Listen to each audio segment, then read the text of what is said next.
My name is Megan, and this is the story where I learned that some families don't steal with a mask. They steal with a smile. They call it love. They call it help. They call it sharing. And if you flinch, they call you selfish. I grew up in a house where my sister Tessa was the sun. Everything orbited her moods, her needs, her chaos. My mom, Denise, always said Tessa was sensitive. What she meant was, Tessa is allowed to explode, and you are allowed to clean up the damage. I was the quiet one, the reliable one, the one who paid bills on time and said sorry first even when I didn't know what I did. I built my life slowly. A job with steady hours, a small apartment with a cheap couch, a savings account that made me feel like I could finally breathe. I didn't tell my family about the account, not because I wanted secrets, because I wanted safety. The kind of safety that doesn't vanish the moment someone in your family decides they need something. Then one morning I opened my banking app and felt my stomach drop. My balance was wrong. Not a little off. Wrong, like someone had reached into my wallet while I slept. I refreshed. Same number. I checked transactions. And there it was. A withdrawal that looked clean and final. $2,000. Gone. My hands went cold. My first thought wasn't even anger. It was confusion. Because I hadn't used that card. I hadn't made that transfer. And I knew instantly who did it. Not because I had proof yet. Because in my family, certain things always happen the same way. Tessa panics. Tessa takes. Mom explains. Called the bank. I tried to keep my voice steady as I asked if there was a mistake. The agent was polite. Too polite. The transfer was authorized, she said. It was done from your device. My throat tightened. My device. My sister had used my old phone before. I'd given it to her when hers broke because she cried and Mom said, "Be a good sister." I had reset it, I thought. Apparently not enough.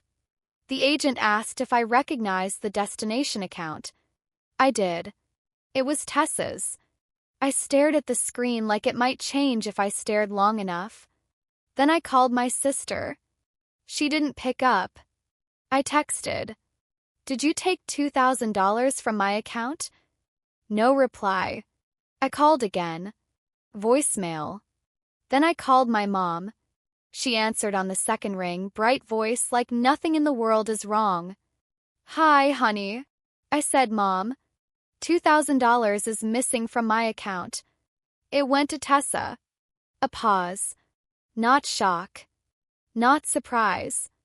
A pause like she was choosing the best lie. Oh, she said softly. About that. About that. Like I'd said I lost a scarf. She needed it, Mom continued. And you know she's been stressed. Stressed. Always stressed. Like stress turns theft into family bonding. I felt heat rise in my chest.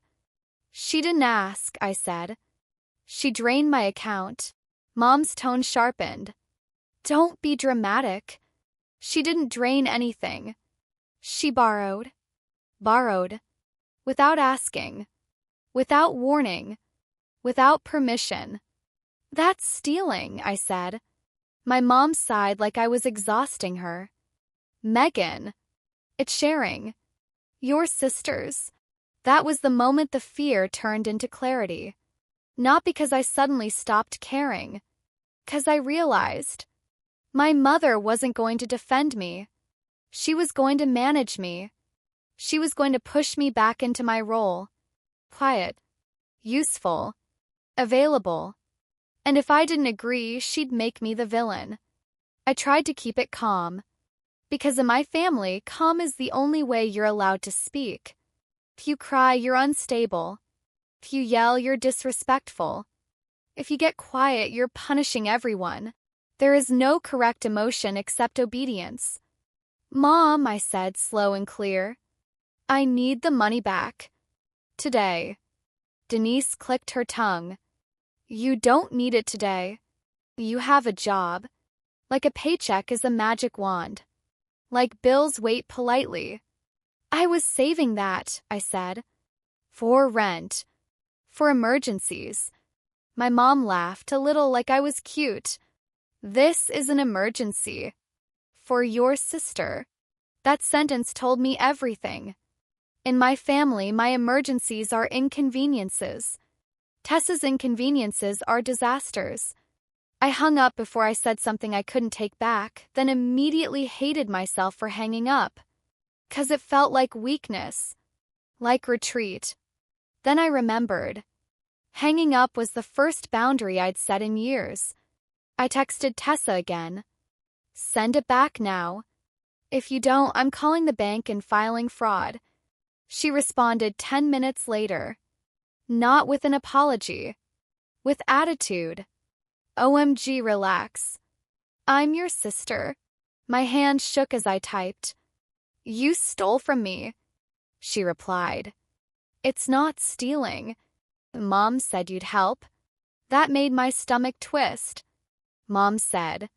Like my mother had the authority to hand out my money like party favors. Called Tessa.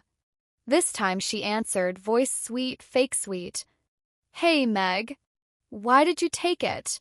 I asked. Because I needed it, she said instantly. My card got declined. I had to pay my car note. I stared at the wall. So you took my savings. You weren't using it, she snapped. That sentence. You weren't using it. As if money only counts if it's currently in motion. As if my safety is optional. You didn't ask, I said. You used my phone. Tessa sighed dramatically. God, you always make everything about you. My jaw tightened. It is about me. It's my account. You're so greedy, she shot back. Greedy. For wanting my own money. I felt a sharp, clean anger. Send it back, I said. I can't, she replied too fast. I already paid it. Then you need to figure it out, I said. Not me. Tessa's voice went cold. So you're just going to let me get repoed? She said it like a threat. Like I'd caused her situation. You created this, I said. You took from me. She laughed, bitter. Wow. Okay. I see you. I hung up. 2 minutes later, my phone rang again. Mom. I answered. Denise didn't even say hello. How dare you threaten your sister? There it was. Not how dare she steal, but how dare you react? She stole, I said. I'm not paying for her choices. Denise's voice rose. You're selfish. She's struggling. Struggling. The word they use to excuse anything. I'm struggling too, I said. I just don't announce it. That was a mistake. Denise went quiet, then said low. Don't compete with her. She has it harder. Harder. Always harder. Like pain is a contest and I'm not allowed to win. I realized if I kept arguing, I'd drown. So I stopped swimming in her narrative. I called my bank again. I asked what options I had. The agent said I could dispute the transfer, but because it was from my device, the investigation might be tricky. Do you have proof your sister accessed your device without permission? She asked. And I thought, yes, I do. 'Cause my sister is arrogant. She leaves fingerprints everywhere. She just expects nobody will ever hold her accountable. I opened my messages. Screenshotted everything. Her mom said you'd help. Her you weren't using it. Her I can't, I already paid it. Then I made a decision that felt like stepping off a cliff.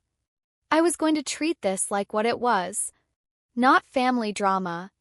Not sibling conflict. Theft. I filed the dispute.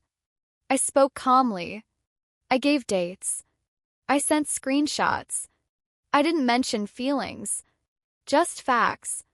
'Cause facts are the only language banks respect. When I hit send, my hands went numb. Not from fear of the bank. From fear of my family's backlash. 'Cause I knew what would happen next. Denise would turn this into a story where she is the wounded mother, Tessa is the fragile child, and I am the cold, ungrateful sister who called the bank on family. That night my phone lit up like a warning sign. Calls from unknown numbers. Cousins. Aunts. People who didn't check on me for months suddenly had opinions. I didn't answer. I read one text from my Aunt Linda. Your mother is in tears. Why are you doing this?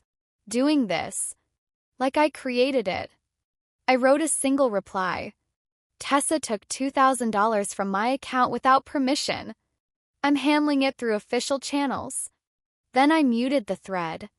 10 minutes later, a new message from Mom. If you go through with this, don't bother coming to my house again. There it was. Tessa's punishment. I stared at her words and felt something in me settle. A calm that wasn't peace. Calm that comes when you finally accept the truth. My mother's love has terms. My compliance. My silence. My money. I didn't respond. The next morning, Tessa showed up at my apartment. No warning. Just a knock that sounded like entitlement. My heart jumped. I opened the door with the chain still on. What are you doing here? I asked. She smiled like she was in control. We need to talk. No, I said. You need to pay me back. Her smile dropped. You really did it, she hissed. You really called the bank. Yes, I said. Because you stole. She leaned in, eyes sharp. You're ruining my life. You did that, I said. Tessa scoffed. You always were jealous. Jealous. Again. They love that word. Makes my boundaries look petty. I'm not jealous, I said. I'm done. Her face twisted. You think you're better than me because you have savings? No, I said. I think I deserve my own money. She laughed loud. It was only $2,000. Only. She said it like it was pocket change. I stared at her. Then it should be easy for you to replace, I said. Her eyes flicked away for half a second. That's when I knew. She didn't have it. She never planned to pay it back. She planned to guilt me until I gave up. Tessa's voice turned soft, manipulative. Meg, come on. We're family. I didn't move. Family doesn't drain your account, I said. She clenched her jaw. Fine, she snapped. I'll pay you when I can. You'll pay me now, I said. Or I continue. Tessa's eyes went wide. Continue. Investigation, I said. And if they ask me if you had permission, I'll say no. Her mouth opened, then closed. She stepped back, angry, embarrassed. You're disgusting, she spat. Then she walked away. My knees felt weak when I shut the door. I wasn't proud. Not yet. I was shaking. Because I'd just done what my family trained me never to do. I'd chosen myself over their comfort. That afternoon, my mom posted online. I didn't even need to check to know. But my friend sent a screenshot anyway. Denise sad selfie caption. It hurts when your own child turns against you. I raised her to share, but she chose money over family. Share. That word again. Like my bank account is a communal pantry. I stared at her post and felt my throat burn. She wasn't protecting Tessa. She was protecting the myth that she's a good mother. And that myth required me to be the villain. I didn't comment on Denise's post. I didn't argue in public. I did something colder. I documented. I made a folder on my laptop called Receipts. I saved the screenshots. Transaction. Texts. Post. Timestamps from the bank calls. Everything. Not for revenge. For survival. 'Cause I could feel this turning into something bigger than $2,000. It was becoming a test. Would I fold like always? Or would I hold the line? 2 days later, my bank called back. They needed a statement. A formal one. The agent asked, "Do you confirm that you did not authorize this transfer?" I said clearly, I did not authorize it. My sister accessed my device without my consent. The agent paused, then said, "Understood." After I hung up, I sat still for a long time. My chest felt tight, but my mind felt sharp. I kept thinking about how easily this could have been avoided. All Tessa had to do was ask. Even if I said no, at least it would be honest. But honesty isn't her currency. Pressure is. That night, Mom showed up at my apartment. Not Tessa. Mom. Denise stood in the hallway like a judge. "Open the door," she ordered. I opened with the chain still on. "Why are you here?" I asked. Denise's eyes were red, but not from sadness. From performance. "Look what you've done," she said. "Tessa hasn't eaten." I blinked.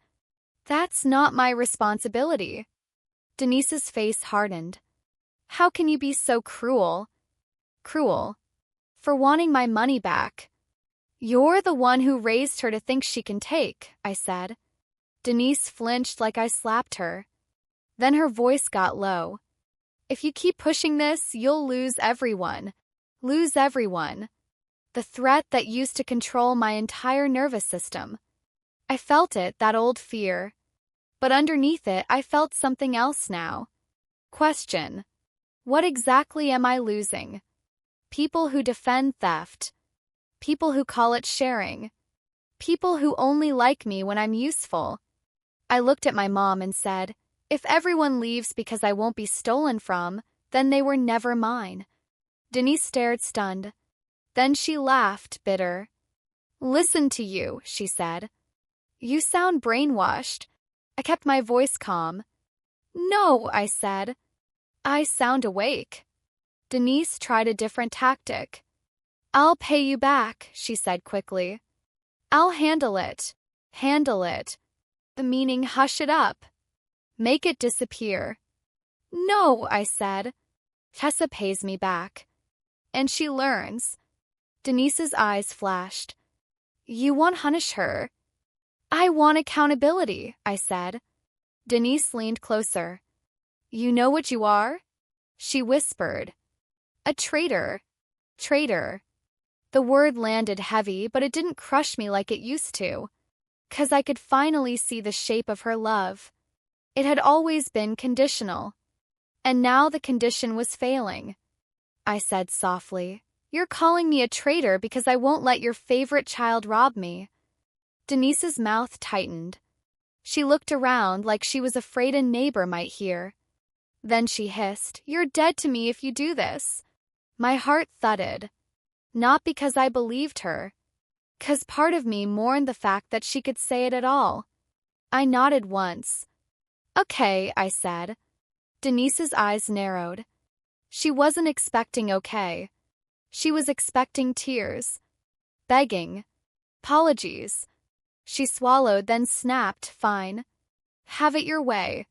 And she stormed off. I closed the door and leaned against it. My hand shook. I breathed through it. Then I texted my landlord to confirm my locks were secure, and I booked an appointment for a new phone. 'Cause if Tessa could access my device once, she could do it again. I wasn't going to live like prey. I changed every password, every PIN, every recovery email. I turned on two-factor authentication. Each step felt like turning a key in a lock inside my chest. Click, click, click. That night I slept badly. But I slept like someone who had finally chosen a side. Mine. The family group chat exploded. People who had never paid my bills were suddenly experts on what I owed.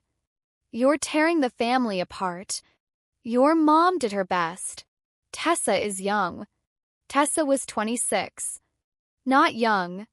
Enabled. I didn't reply to everyone. I posted one message and one message only. My sister transferred $2,000 from my account without permission. I am resolving it officially. Do not contact me about it. Then I muted the chat. Cousin tried calling. I didn't answer. An aunt left a voicemail saying I'd regret this. Regret. That word is a leash. I refuse to wear it.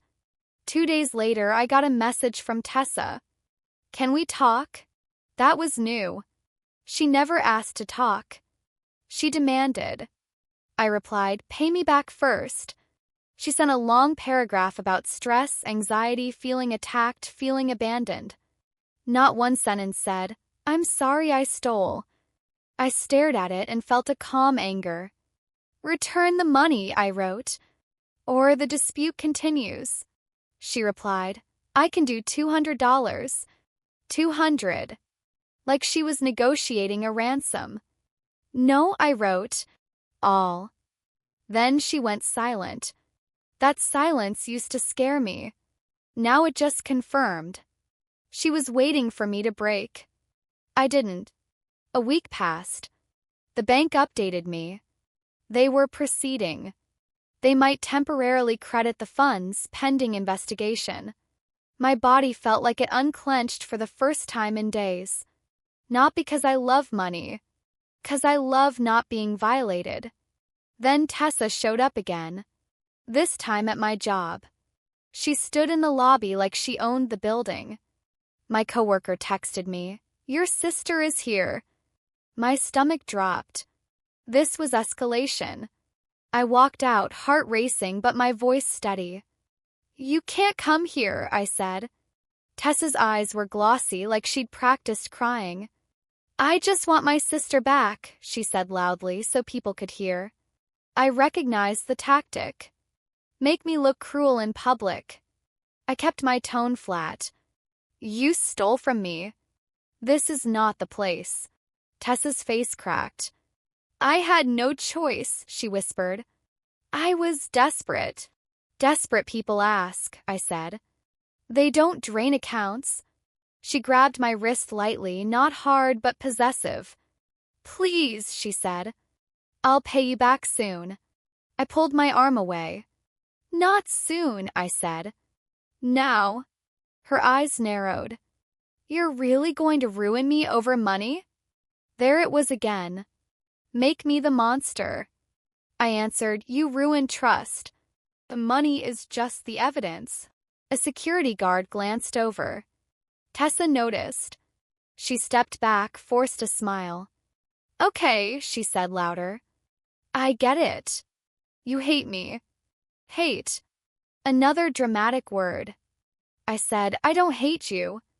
I don't trust you. That landed harder. 'Cause trust is something she can't fake. She stormed out. My manager asked if I was okay.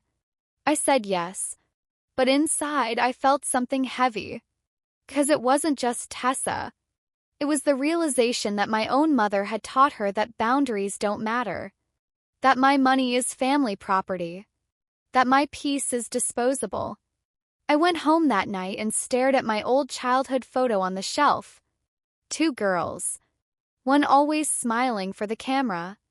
One always standing slightly behind. That was me. Slightly behind. Always.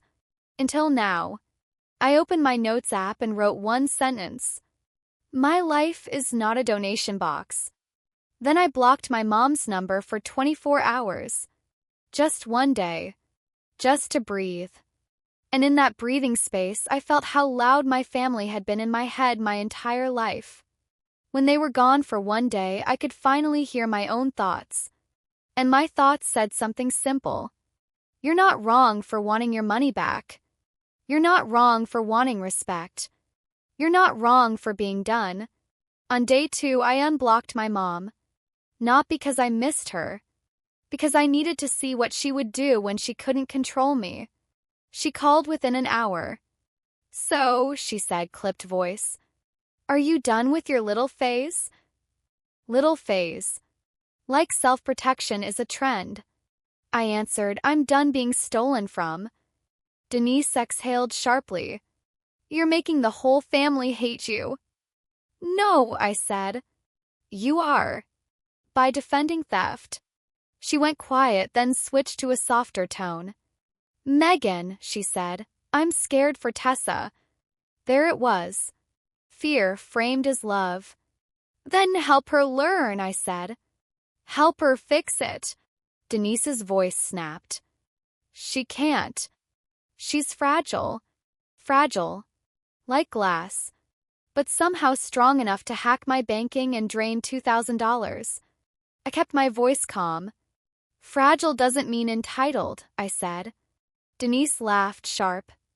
Where did you learn to talk like that? Like boundaries are a foreign language. I said, from being tired. Then Denise tried her biggest weapon. After everything I've done for you. Everything. The vague debt that never ends. I said, name one thing you did for me that you didn't later use as a bill. Silence. Then anger. How dare you, she hissed. I fed you. I clothed you. That's parenting, I said.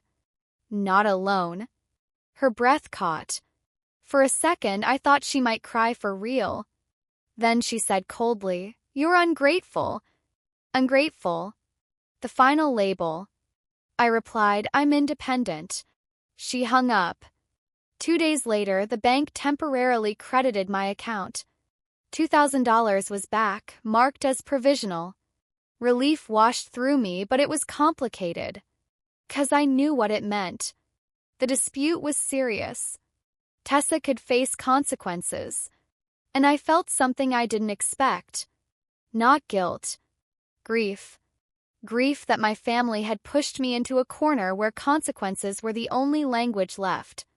That evening, Tessa texted me. You're dead to me. Same words as Mom. Like they share a script.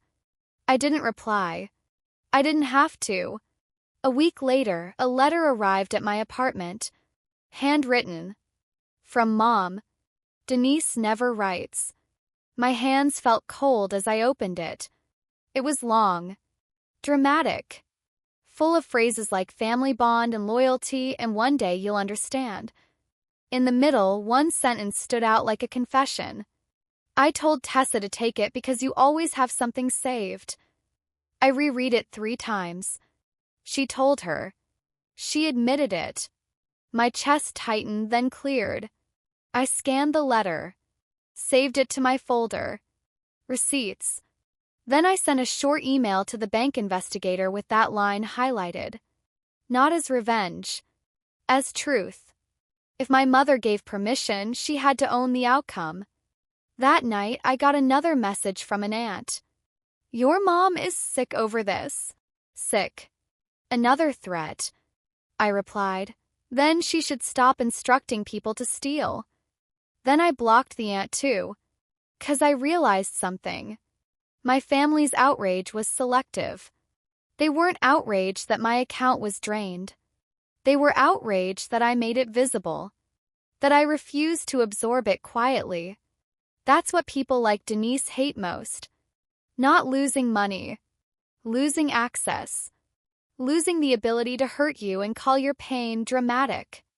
I looked around my apartment. It was small. Nothing fancy. But it was mine. My couch. My dishes. My silence. My rules. And I felt a strange peace. Not because my family was suddenly healthy. Because I finally believed I didn't have to be their cushion. I didn't have to be their bank. I didn't have to be the sister who shares until she's empty. I could be the sister who says no. And if they call that selfish, fine. Because selfish in my family is just another word for not available. The bank investigation moved fast after the letter. I got a call asking follow-up questions. Did your mother explicitly tell your sister to transfer funds? The agent asked. I answered carefully. My mother wrote that she told her to take it. The agent said, understood. My stomach flipped, but my voice stayed steady. After I hung up, I sat on the floor and stared at the wall. I wasn't celebrating. I was processing. This was the part nobody talks about. The part where you get justice and still feel like you're mourning something. 'Cause the truth is, I didn't want my sister punished. I wanted my sister honest. I wanted my mother to protect me the way she protects Tessa. But they don't change because you ask nicely. They change when they hit a wall. And I had become a wall. That week, Tessa tried a new angle. She posted a vague story online about betrayal. When people choose money over blood, you learn who they really are. People commented hearts. Denise commented, "Love you, sweet girl." I watched it without reacting. Then I closed the app. 'Cause I realized their public narrative was a performance. And I didn't have to be their audience. 2 days later, my grandma called. Grandma was the only person in the family who never sounded like she was reading a script. She said, "Megan, tell me what happened." I told her. Clean. Direct. $2,000. No permission. Mom called it sharing. Grandma was quiet for a long time. Then she said something that made my throat tighten. "Your mother learned this from someone too." I swallowed. "Maybe," I said. "But that doesn't make it okay." Grandma sighed. "No," she said. "It doesn't." Then she said, "I'm proud of you." Proud. That word landed like warmth. Not because I needed praise. 'Cause it was the first time someone in my family validated my boundary instead of attacking it. Denise called the next day, voice tight. "Your grandmother is taking your side," she accused. I almost laughed. Taking my side. Like basic ethics is a team sport. I said, "She's taking the side of truth." Denise snapped, "Truth?" Then she softened again. "Megan, please. This is ruining us. Ruining us. Not her. Not Tessa. Us. Like I'm responsible for the whole system." I answered, "You ruined trust when you told her to take it." Silence. Then she whispered, "I was trying to help." "You were trying to control," I said. Denise exhaled sharply. "If you drop this," she said, "I'll make Tessa pay you back." I stared at the wall. "The money is already provisionally returned," I said. "This isn't about payment. It's about accountability." Denise's voice turned cold. "You always have to be right." I replied, "No. I just won't be wronged quietly." She hung up. That night, I went through my apartment and did one more thing. I wrote down every instance I could remember of sharing. The times Tessa borrowed clothes and returned them stained. The times she borrowed my car and left it empty. The times Mom borrowed my time, my weekends, my energy. I looked at the list and felt a strange calm. 'Cause it proved what my gut always knew. This wasn't a one-time event. This was a pattern. And patterns don't stop because you hope. They stop because you interrupt them. Then I did something that felt final. I changed my emergency contact from Mom to Lara. Not out of spite. Out of realism. If something happened to me, I needed someone who would show up for me, not someone who would post about it for sympathy. That thought was dark. But it was honest. And honesty is where healing starts. A month later, the bank concluded the investigation. They ruled in my favor. Provisional credit became permanent. I should have felt relief. I did. But it came with a heavy quiet. Because the official resolution made the family story impossible to maintain without admitting wrongdoing. Denise responded by rewriting history anyway. She told people, "The bank made a mistake." She told others, "Megan misunderstood." She told Tessa, "You were pushed into it." Always someone else's fault. Never hers. Then Tessa sent a final message. One sentence. "I hope you're happy." I stared at it and realized something. She still didn't say sorry. Not once. Not even after the bank. Not even after Mom's letter. And that told me what I needed to know. She didn't think stealing was wrong. She thought getting caught was wrong.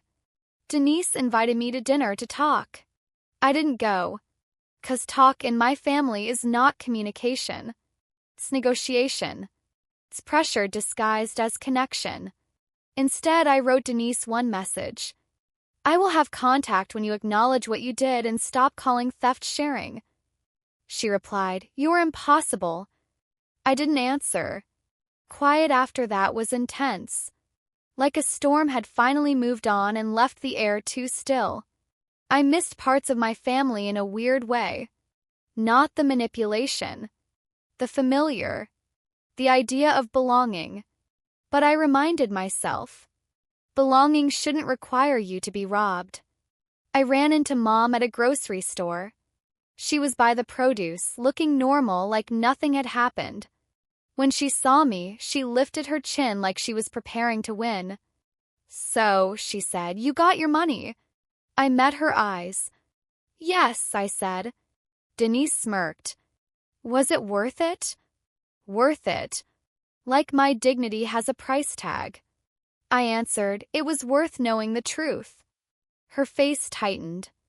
"You always think you're so moral," she hissed. I stayed calm. "No," I said.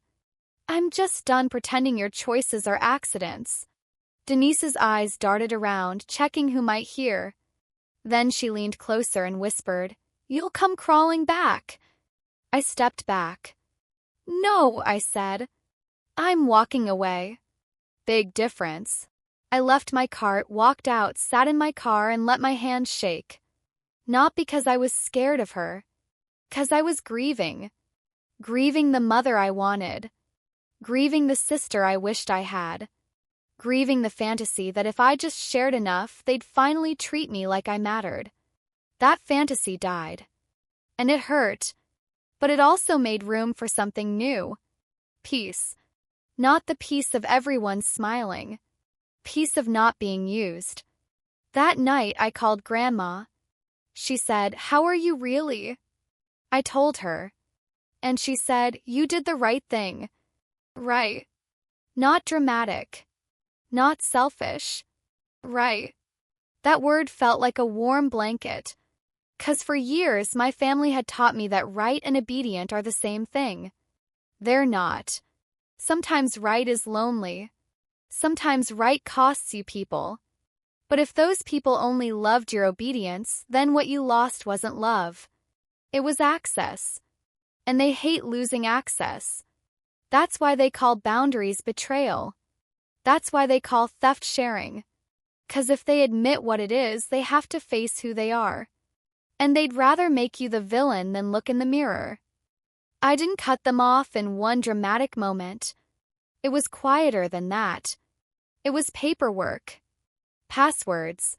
Boundaries. A lock turning. A phone staying silent. I started therapy. Not because I was broken. 'Cause I wanted tools. I wanted to stop flinching when my phone buzzed. I wanted to stop hearing my mom's voice in my head every time I said no. My therapist asked me, "What did your family teach you money means?" I laughed, then swallowed. "Money means love," I said. "Money means approval. Money means you're safe." She nodded. "And what did they teach you about your needs?" I stared at the floor. "My needs are inconvenience," I whispered. That was the truth. $2,000 was just the moment it became undeniable. Then Tessa tried again months later. A different number. A different tone. "Hey," she wrote. "Can you help me out? Just $300. I'm short." I stared at it. Same pattern. Smaller number. Softer approach. I replied with one word. "No," she immediately exploded. "You are literally the worst sister." Worst sister. 'Cause I wouldn't fund her chaos. I didn't reply. I blocked. I felt my heart race, then settle. 'Cause I could feel my old self wanting to explain, to justify, to convince, but I didn't owe her a speech. I owed myself peace. Denise sent a message next. I can't believe you're still holding on to this. Till. Like accountability has an expiration date. I replied, I'm not holding on to it. I learned from it. She didn't answer. Grandma later told me Mom was telling people I'd been influenced by friends. Like boundaries are a cult. I laughed. Then I felt sad. 'Cause it confirmed something painful. Denise needed a reason that wasn't her. She needed to believe my boundary came from someone else because the idea that I chose myself is intolerable to her. I rebuilt my finances stronger. I opened a new account at a different bank. I separated everything. I set alerts for every transaction. I treated my security like a form of self-respect. Then one day, months after everything, I found an old photo of me and Tessa at the beach. We were kids. She had her arm around me. I looked happy. I stared at it and thought, maybe she was capable of love once. Maybe Mom didn't poison her yet. Maybe the golden child role hadn't hardened into entitlement. That thought made me cry quietly. Not because I wanted her back. 'Cause I mourned what could have been. Then I wiped my face and did something small. I deleted the family group chat from my phone. Not just muted. Deleted. Felt like taking a weight off my chest. And after that, something shifted. The silence didn't feel like punishment. Felt like space. I filled that space with people who didn't call me selfish for protecting myself. With routines that didn't require me to be useful to be included. With mornings that felt calm. I learned that family is not a title. It's a behavior. It's who shows up without a bill attached. Denise and Tessa didn't show up. They showed up with demands. They showed up with guilt. They showed up with stories where they were the victims. And for once, I stopped acting in their story. I wrote my own. Quiet one. A stable one. A life where my savings account is not public property. Where my boundaries are not betrayal. Where sharing is a choice, not a forced donation. That's the difference. Choice. I finally had it. If you ask my mom what happened, she'll say I chose money over family. If you ask my sister, she'll say I'm cold. If you ask me, I'll tell you the truth. I chose dignity. I chose safety. I chose to stop rewarding entitlement with silence. And I learned that the loudest people in a family system are often loud because they're afraid of one thing: accountability. Because once accountability enters the room, the whole sharing fairy tale collapses. Denise called theft sharing because it sounds nicer. Sounds loving. Sounds like a family value. But real sharing is offered. Real sharing is asked for. Real sharing comes with gratitude, not entitlement. What happened to me was not sharing. It was access. It was permission my mother felt entitled to give on my behalf. It was a sister who believed my boundaries were optional. And it was a family that cared more about keeping the peace than keeping me safe. The moment I stopped playing along didn't feel like victory. Felt like a cut. Clean. Painful. Necessary. And then something happened that I didn't expect. The world didn't end. No one came to punish me. No cosmic "you'll regret it." Just normal days. Bills paid. Coffee made. Work done. And slowly, my nervous system learned that peace is not something you earn by sacrificing yourself. Peace is something you protect. I don't tell this story because I want revenge. I tell it because I know how it feels to doubt yourself when your own mother says theft is love.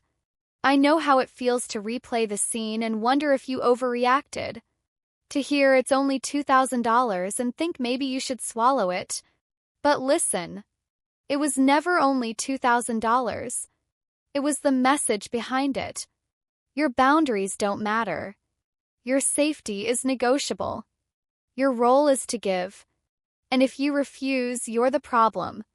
That message is poison. And if you drink it long enough, you forget what you deserve. You deserve respect. You deserve consent. You deserve a family that doesn't treat you like an ATM and call it bonding.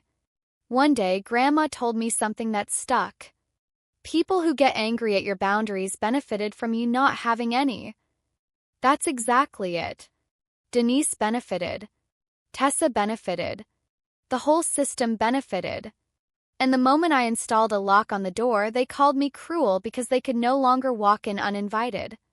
That's not cruelty. That's adulthood. That's self-respect. I don't know if my mother will ever admit what she did. I don't know if my sister will ever apologize. But I know this. My life is quieter now. My money is safer. My heart is healing. And I'm no longer available to be drained. Not my account. Not my energy. Not my dignity. If you're listening and you recognize yourself in this, if your family calls you selfish the moment you protect something that's yours, if they use words like sharing, loyalty, respect to pressure you into giving up your peace, then hear me. You're not selfish. You're not dramatic. You're waking up. And waking up hurts. But it's also the first real step toward freedom.